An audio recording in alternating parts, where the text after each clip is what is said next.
10वीं कक्षा के सभी छात्रों का मैं शिकलगार सर तहे दिल से स्वागत करता हूँ। हम 10वीं कक्षा का पाठ 6 पद्य गिरिधर नागर जो संत मीराबाई ने लिखी हुई है। संत मीराबाई का नाम लेते ही हमारे सामने श्री कृष्ण का चित्र या छवि उभर आती है, क्योंकि संत मीराबाई यह श्री कृष्ण की भक्ति करते हैं। हमने पिछले वीडियो में या भाग 1 में देखा कि संत मीराबाई का परिचय और उसका पहला पद का पूरी तरह अध्ययन हमने किया। मुझे आशा है कि आप सभी छात्रों ने इसके ऊपर अध्ययन किया है, इसके शब्द लिख कर लिए होंगे और अंत में आपको मैंने इन पंक्तियों का भावार्थ भेजा था, वो भी आपने लिख कर लिया होगा। आज हम दूसरा भाग यानी दूसरा पद देखेंगे। इस पद को शुरू करने से पहले मैं आपसे अनुरोध करता हूं कि पंक्तियां पढ़ते समय ही मैं आपको उन नए शब्दों को, जिसे हम कठिन शब्द कहते हैं, उनका अर्थ देता हूं।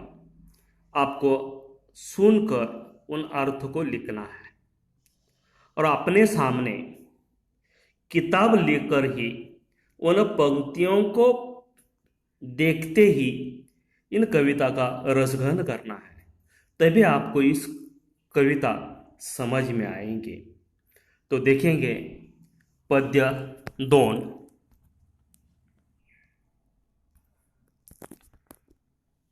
हरि बिन कून गति मेरी।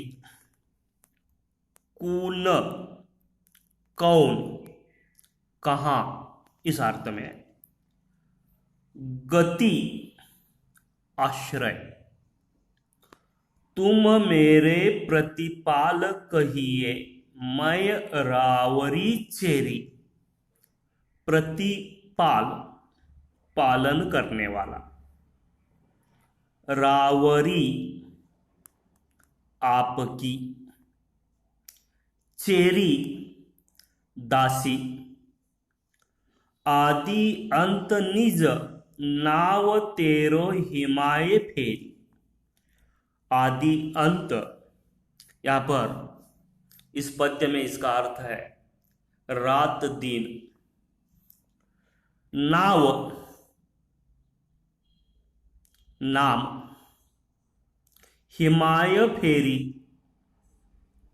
जपनी फेरती हूं, यानी नाम स्मरण करते समय हमारे हाथ में जो मालाएं होती है, वो मालाएं हम पढ़ते हैं या फिरोते हैं, उसे हिमाय फेरी यानी जपनी फिरती हूं, इस तरह का इस भावार्थ है। बेर बेर पुकार कहूं, प्रभु आरती है तेरी। बेर बेर यानी बार बार। आरती, यहां पर इसका अर्थ है दर्शनों की इच्छा, तुम्हारा दर्शन लेना चाहती हो। यो संसार विकार सागर बीच में घिरी। संसार, जगत, दुनिया, विकार, विकारों से भरा। जो मानव संसार हर तरह के विकारों से घिरा हुआ है। नाव फाटी प्रभु पाल, बांधो बुड़त है बेरी। फाटी यानी भटकी हुई, फटी हुई। बेरी, बेड़ा, नौका। विरहीनी पीवकी, बाट जोवे राख लो नेरी। पीवकी, प्रभु की। नेरी यानी पास। दासी मीरा राम रटत है, मैं शरण हूं तेरी। राम रटत है, यानी नाम का स्मरण करती हूँ। शरण हूँ तेरी, तेरे ही शरण में आई हूँ। छात्रों, आपने इन भाव शब्दों को लिख लिया होगा। अब हम एक एक पंक्ति, दो दो पंक्ति लेकर इन पंक्तियों का भावार्थ देखेंगे। ध्यान से सुनिएगा। हरि बिन पुन गति मेरी, संत बीराबाई कहती है कि हरि, आपके बिना मेरा कौन है, यानी तुम्हारे सिवा मेरा कोई भी नहीं है। तुम्हारे सिवा मेरा दूसरा कोई ठिकाना भी नहीं है। तुम मेरे पतिपाल कहिए मैं रावरी चेरी। तुम ही तो मेरे सब कुछ हो। तुम ही मेरे पालन करने वाले हो। तुम ही मेरे सुख दुख को अपनाने वाले हो। और मैं रावरी चेरी, यानी मैं आपकी ही दासी हूं, आपकी ही चेरी हूं। आपके सिवा मुझे और कोई नहीं है। आदि अंत निज नाव तेरो हिमाए फेरी। मैं, हे प्रभु श्री कृष्ण, रात दिन हर समय आपके ही नाम की माला जपती रहती हूं। और मैं बार बार आपको ही पुकारती हूं, क्योंकि मुझे आपके दर्शनों की तीव्र लालसा है। मुझे आपको देखना है, मुझे आपका दर्शन लेना है। इसलिए तो मैं रात दिन आपके नाम का जप करती हो, माला फेरती हो, आपको ही पुकारती हूं। एवं संसार विकार सागर बीच में घेरी। हे प्रभु, आप जानते हैं कि यह संसार विकारों से भरा है। यह मानव संसार हर तरह के दोषों से भरा है। हर मनुष्य का स्वभाव अलग अलग है। किसी को अच्छा लगता है, किसी को बुरा लगता है। कोई दोष देता है, कोई आनंदित होता है। तो हे प्रभु, यह संसार हर प्रकार के दोषों से, विकारों से भरा हुआ एक प्रकार का सागर है। और प्रभु, जिसके बीच में मैं घिर गई हूं, इस विकार सागर में है, इस संसार रूपी दोषों के सागर में मैं घिर गई हूं। नाव फाटी प्रभु पाल बांधो बुड़त है मेरी। और इस संसार रूपी सागर में मेरी नाव टूट गई है। मुझे कोई देखने वाला नहीं है, मुझे कोई जानने वाला नहीं है, क्योंकि हे प्रभु, मैं सिर्फ तुझे ही मानती हूं। हे प्रभु, आप शीघ्र इस नाव का पाल बांधिए, मेरे जीवन को संभालिए, मेरे इस नाव का पाल बांधिए, अन्यथा यह जीवन नौका इस संसार सागर में डूब जाएगी। हे प्रभु, अगर आपने मुझे संभाला नहीं तो मेरा जीवन, यानी मेरी यह नौका इस संसार रूपी सागर में डूब जाएगी, मैं खत्म हो जाऊंगी। नाव फाटी प्रभु पाल बांधो बुड़त है मेरी। विरहनी पीव की बाट जो राखिलो नेरी। हे प्रियतम, आपकी यह विरहनी निरंतर आपकी बाट जोती रहती है, देखती रहती है।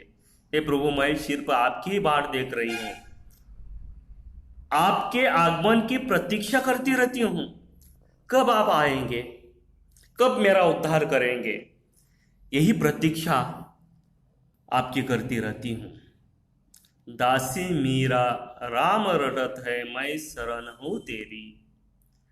और संत मीराबाई आखिरी पंक्ति में कहती है कि आपकी यह दासी मीरा सदा आपके नाम का स्मरण करती रहती है और आपकी शरण में आई है। हे प्रभु, मैं तुम्हारे शरण में आई हूँ, आप ही मेरे पालन करते हो, आप ही मुझे इस संसार रूपी भव सागर से बचा सकते हो।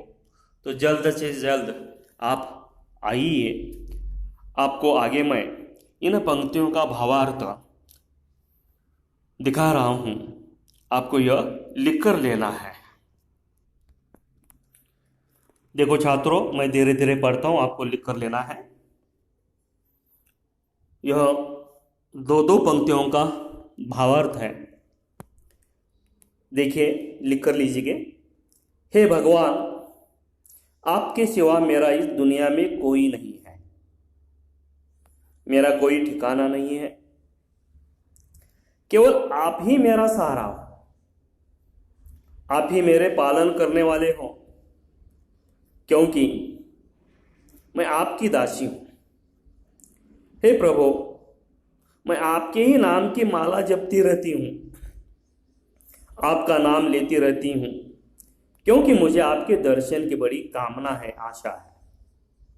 यह संसार रूपी सागर विकारों से, दोषों से, दुख से भरा हुआ है, इसके बीच में फंस गई हूं, मेरी नाव फंस गई है। हे गिरिधर, आप आइए और मेरे नाव में पाल बांधिए, ताकि मेरी जीवन नया संसार रूपी सागर में बच जाए। आखिरी दो पंक्तियों का भावार्थ है। हे प्रियतम, मैं आपकी हमेशा राह देखती हूं, आपका इंतजार करती रहती हूं। प्रभु, आपकी यह दासी आपके शरण में आई है, मैं तो आपका ही नाम जपती रहती हूं। छात्रों, आपको यह पॉज करके लिख कर लेना है। आगे का पद तीसरा हम देखेंगे। नए शब्दों को, कठिन शब्द जो है उन्हें लिख कर लीजिएगा। फागुन के दिन चार होरी खेल मनारे, फागुन यानी फागुन मास, होरी होली जो त्योहार है, बिन करताल पकवाज बाजे अनहद की झनकार रे। करताल यानी जिसे हम ताली बजाना कहते हैं, पकवाज मैं आपको दिखाऊंगा पकवाज यानी क्या, जिसे हम बाजा भी कहते हैं। अनहद खत्म न होने वाली, झनकार नाद, बीन सूर राग छतीसू, छतीसू श्रेष्ठ, गावे रोम रोम रनकार रे। रोम रोम रनकार रे यानी अंग अंग में, सील संतोख की केसर घोली प्रेम पीत पिचकार रे। संतोख संतोष, समाधान, उड़त गुलाल लाल भयो अंबर बरसत रंग अपार रे। अंबर आकाश, गगन, घटके पट, हृदय के द्वार, सब खोल दिए हैं, लोक लाज सब डार रे। डार रे यानी डर नहीं। मीरा के प्रभु गिरिधर नागर, चरण कंवल बलिहार रे। कंवल यानी कमल, बलिहार रे यानी मैं निछावर कर दिया, निछावर करना। इस तरह यो कठिन शब्द है। अब हम इन पंक्तियों का भावार्थ देखेंगे और सुनेगा। फागुन के दिन चार होरी खेल मना रहे। हे मेरे मन, संत मीराबाई अपने मन को कहती है कि हे मेरे मन, फागुन मास में होली खेलने का समय अति अल्प होता है। होली का त्योहार यानी आनंदमय त्योहार, रंगों का त्योहार, लेकिन यह त्योहार अल्प समय के लिए होता है। अतः तू जी भर को होली खेल। अल्प समय के लिए होने की वजह के तुम जी भर कर यह होली खेलना, इस तरह संत मीराबाई अपनी मन को कहती है। बिन करताल पकवाज बाजे अनहद की झनकार रे।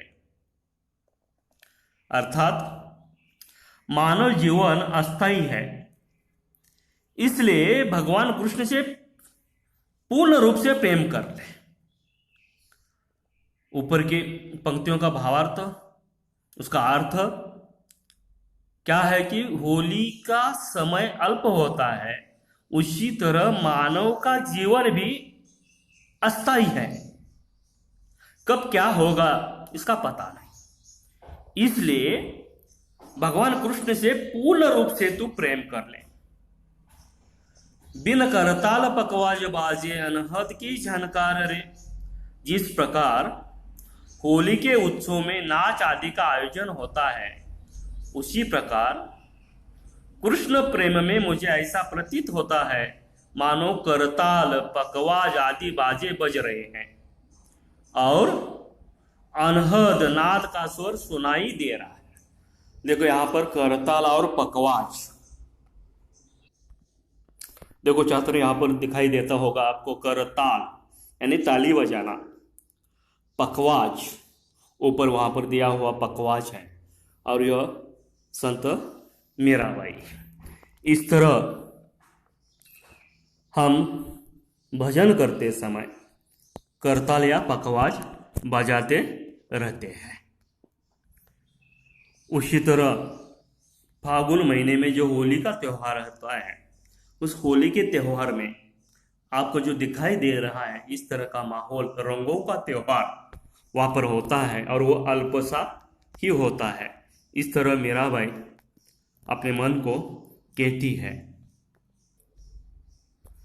ठीक है, आगे की पंक्तियां देखेंगे हम। बिन सुर राग छतीसु गावे रोम रोम रनकार रे।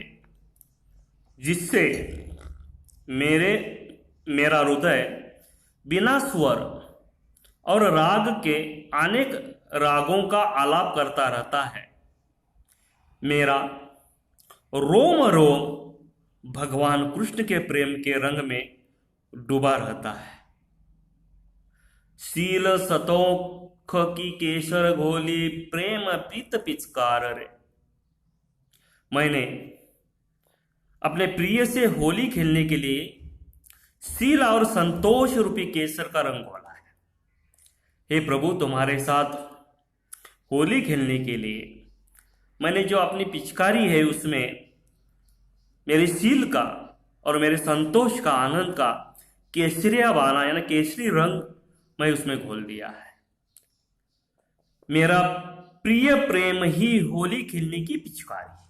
अब मेरी पिचकारी कौन सी है? तो जो प्रिय प्रेम ही है वही मेरी पिचकारी है।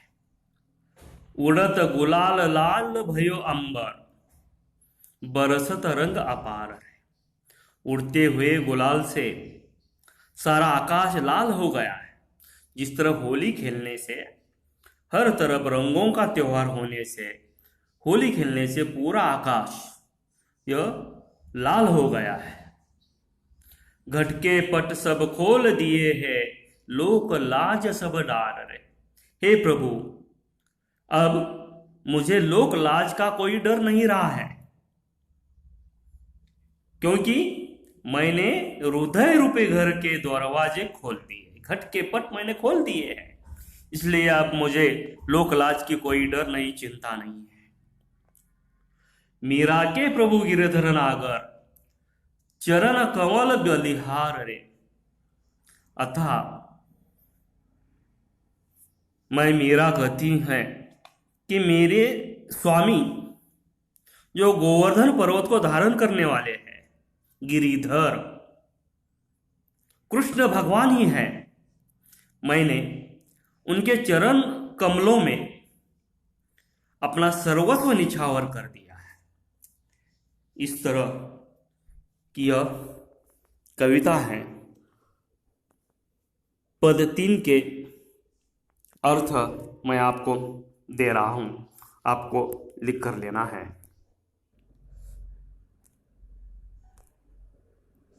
हाँ देखिए, हे मेरे मन, फागुन में होली आती है तो उसे खेलने को बहुत कम समय मिलता है।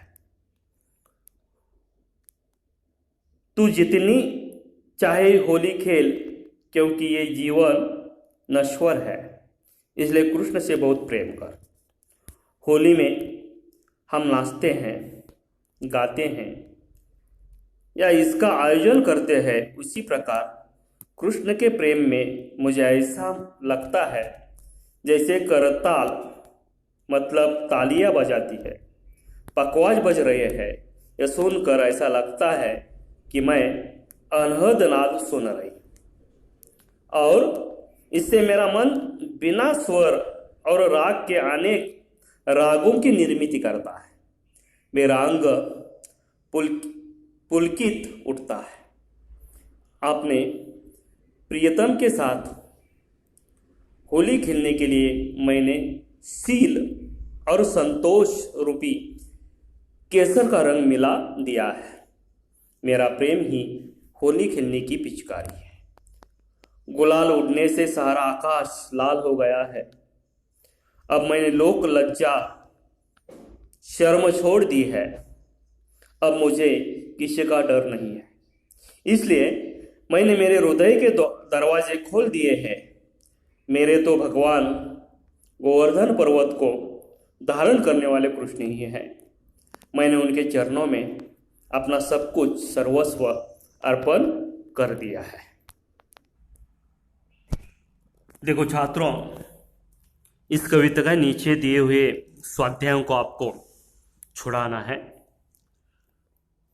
जो पहला संजाल है, सूचना अनुसार कृतियां कीजिए, इतना ही मैं छुड़ाकर आपको देता हूं, बाकी का आपको छुड़ाना है। यहाँ पर यह संजाल है, होली के समय आनंद निर्मित करने वाले घटक। जो हम होली खेलते हैं उस समय हमें आनंद प्रकट करने वाले घटक कौन कौन से हैं? इन पद्य में 4 लिखने हैं। जिस तरह पहला आनंद प्रकट करने वाला पखवाज, केसर गुलाल, प्रेम पिचकारी और करता। इस तरह आपको ये पूरे स्वाध्याय छुड़ाना है। साथ में उपयोजित लेखन जो है, जिसे कहानी लेखन, यह भी आपको लिखनी है। और पीछे बाजू को अपठित पद्यांश जो है तो पूछा जाता है 4 अंकों के लिए, यह भी पूरी तरह आपको छुड़ाकर अपने कॉपी में लिखना है। और जब स्कूल शुरू होगी तो ये पूरी तरह जांचा जाएगा। तो छात्रों, इस तरह यह पद्य का अध्ययन आप कीजिए, पूरी तरह स्वाध्याय लिख कर लीजिए। आप अपना और अपने परिवार का ख्याल रखिए, घर में ही रहिए, पढ़ाई कीजिए, बाहर मत जाइए और अपना स्वास्थ्य का ख्याल रखिए। धन्यवाद।